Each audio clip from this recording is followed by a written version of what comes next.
What's going on, Living Corporate? It's Tristan, back again to bring you another career tip. This week, let's talk about when to take jobs off your resume. Many of us have heard the rule that after 10 to 15 years, you should take experiences off of your resume. I used to give this advice too, but now I don't think the experience you should include on your resume is as cut and dry as the rule tries to make it out to be.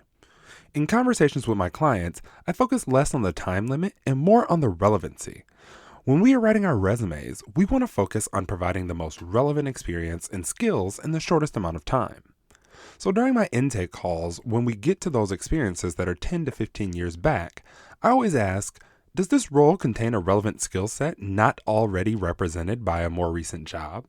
If the answer is no, then we discuss either completely removing it from the resume or putting it in an additional experience section with only the job title, company name, and dates if we still want to showcase the background or career trajectory. But if the answer is yes, then we have a conversation on what skill sets that role showcases that differ from recent experiences, and we keep only that portion and ditch the rest. Now, some people, resume writers and career coaches included, don't necessarily like this advice.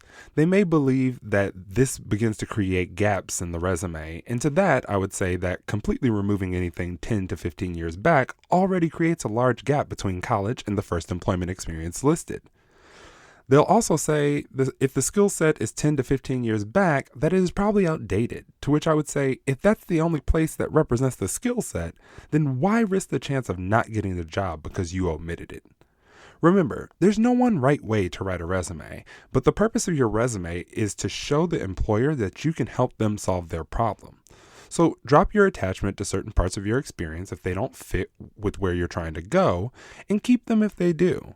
Simply focus on how you can make yourself relevant. This tip was brought to you by Tristan of Layfield Resume Consulting. Check us out on Instagram, Twitter, and Facebook at Layfield Resume, or connect with me, Tristan Layfield, on LinkedIn.